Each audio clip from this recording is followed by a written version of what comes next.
안녕하십니까. 정형외과 정재환 박사의 키포인트입니다. 키 수술하면 키를 얼마나 늘릴 수 있나, 그다음에 어떤 문제들이 생기나, 이제 키 수술에 대해서 잘 모르시는 분들이 이제 하시는 질문들인데요. 이 부분에 대해서도 한번 간단하게 한번 설명드려보는 영상 오늘 한번 찍어보려고 합니다. 키 수술을 하면 얼마 정도 늘릴 수 있냐 그러면 한 부위당 이제 종아리냐 허벅지냐에 따라 다르지만 보통 6에서 7cm 정도 늘리거든요. 그리고 종아리랑 허벅지를 동시에 이제 늘리면 한 10에서 12cm 정도 늘릴 수 있습니다.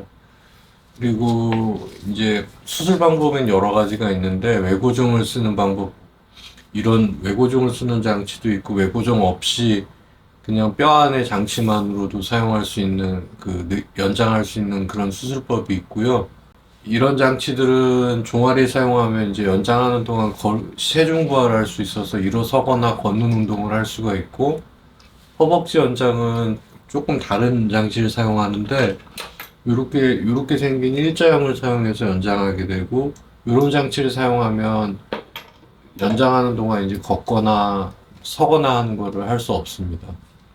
그리고 연장 기간은 한 3개월 정도 걸리고, 연장이 끝나고 나면 한 달이나 한 달 반 후부터 이제 목발을 사용하기도 하고요.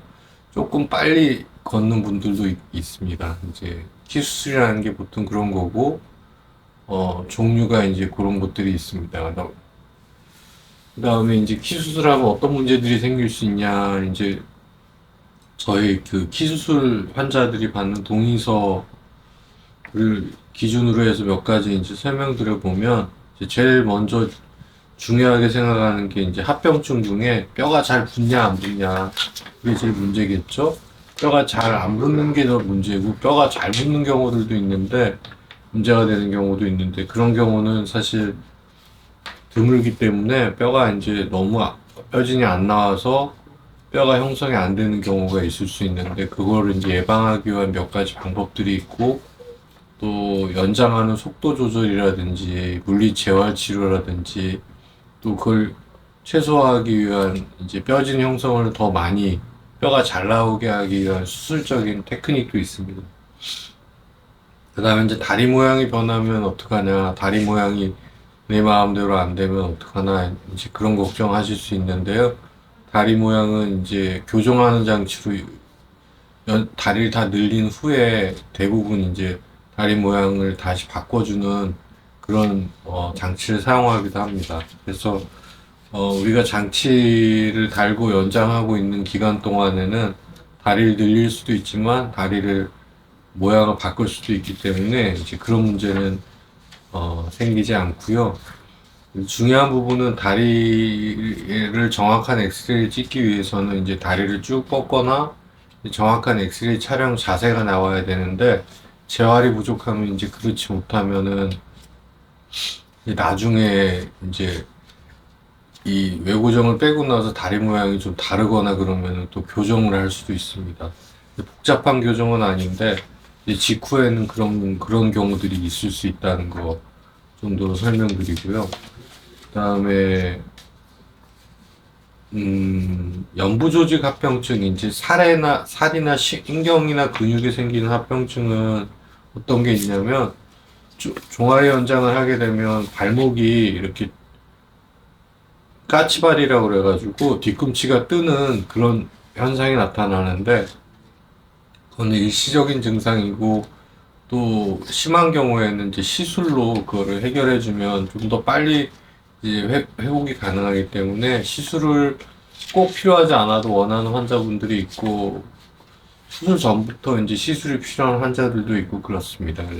시술은 굉장히 간단하기 때문에 환자분들 이렇게 염려하실 문제는 아니고요.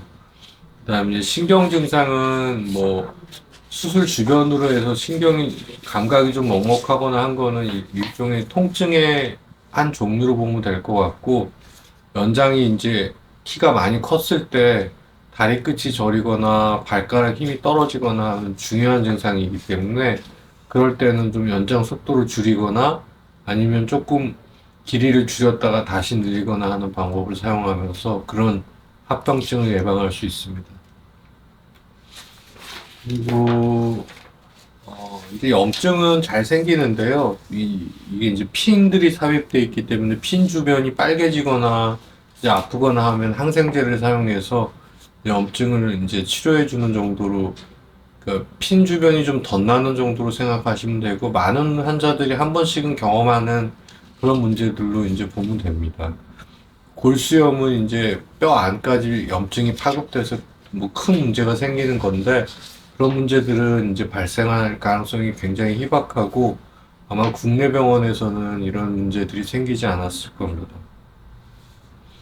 구획증후군 폐동맥 색전증이라고 이제 위험한 합병증들이 있는데, 구획증후군은 이제 너무 많이 다리가 부으면 이제 다리가 더 이상 부어오르지 못하면 다리를 쪼아주는 효과가 나타나서 근육이 이제 죽어버리는 그런 무서운 합병증인데요. 그런 합병증은 진단이 애매하기 때문에 그냥 수술하면서 구획증후군이 발생하지 않도록 예방하는 시술을 같이 합니다. 그래서 환자분이 염려하실 문제는 아니고 그런 게 있다라는 거는 아시면 될 것 같고, 폐동맥 색전증은 피가 이렇게 삐떡이 생기면서 굳어 있다가 이제 날아가서 어디 중요한 혈관을 막으면 큰 문제가 생기는데, 굉장히 희박한 합병증이지만 위험하기 때문에 이를 예방하기 위해서 뭐 약물을 쓰기도 하고, 그다음에 이제 압박 스타킹을 신거나 아니면 이제 수술 초기에는 조기 보행, 조기 재활이 굉장히 중요하기 때문에 수술 직후부터 재활 운동을 열심히 하셔야 됩니다. 그래서 이제 재활하는데 환자분도 이제 의무가 있고 또 열심히 이제 하셔야 된다는, 이제 시간이 가면 이제 좀 더 익숙해지다 보면 재활에 좀 소홀해지는 경우들이 많은데, 재활을 열심히 하셔야 되는 환자분의 의무가 있다. 그런 거 아셔야 되고, 그 다음에 이제 다른 부분들은 장기 입원, 혹시 이제 입원을 2, 3개월 하면 환자분들 이제 서로 간의 프라이버시 좀 존중해 줘야 된다는 그런 내용이 이제 동의서에 있고요. 그다음에 연장 길이를 너무 길게 한 부위에서 하게 되면 이제 수술이 잘 되고 연장이 잘 끝났다 하더라도 나중에 불편감이나 이런 게 올 수 있기 때문에 한 부위에서 너무 많은 연장을 하는 건 좋지 않고, 두 부위에서 나눠서 연장 길이가 길어지거나 하면 종아리 허벅지를 좀 나눠서 연장하는 걸 권해드리고요. 그다음에 프리사이즈로 연장을 원하시는 분들은 지금 이제 공급이 아직 중단되어 있는 상태이기 때문에 제가 어제 우리 국내 공급사 사장님하고 제가 이제 만나서 미팅을 했는데, 아마 내년 4월쯤이면 가능하고, 프리사이즈 맥스는 2026년은 돼야 가능하지 않을까라는 그 최신 업데이트된 그 설명을 들었습니다. 그래서 오늘 키 수술에 대해서 어떤 종류의 수술들이 있고, 얼마나 연장할 수 있고, 어떤 문제들이 있는가 간략하게 한번 설명드려 봤고요. 프리사이즈에 대해서 설명드리면 연장하긴 편하지만, 연결 부분이라는 연장이 되는 그 연결 부분이 있는 장치이기 때문에 뼈진이 완전히 이제 완성되지 않는 이상 이제 일어서기가 힘들고, 초기 수술부터 끝날 때까지 이제 휠체어를 오래 타야 되는 단점이 있는 그런 부분이 있다. 그 다음에 기기결함이 간혹 발생하는데 저는 처음 경험했는데, 이제 연장 후반부에 이제 네일이 프리사이즈 장치가 이렇게 휘는 거를 제가 경험을 했거든요. 그래서 내구정으로 이제 바꿔주는 한 번에 그 추가적인 수술을 받은 분이 계신데, 그런 특별한 문제들이 가끔 생길 수 있는 장치다. 그리고 아주 고가의 장비고 휠체어 타는 기간이 보통 5, 6개월 정도는 잡아야 된다. 그런 문제가 있습니다. 그래서 꼭 편한 수술만은 아니지만 연장하거나 통증 면에서는 조금 우수할 수 있고, 빨리 연장하고 빨리 일상으로 복귀하는 데는 속성 연장 수술이라는 그게 가장 보편화된 수술이고, 이런 외고정 장치를 사용하는 수술입니다. 이 외고정 장치는 연장할 때만 사용하기 때문에 2, 3개월만 좀 고생하시면 오히려 숙속 연장이 좀 더 유리하지 않나. 저는 지금까지는 그런 생각입니다. 오늘 이렇게 간단하게 키 수술에 대해서 이제 처음 접하시는 분들 대상으로 한번 영상을 찍어봤습니다. 정형외과 정주환 박사의 키포인트였습니다. 감사합니다.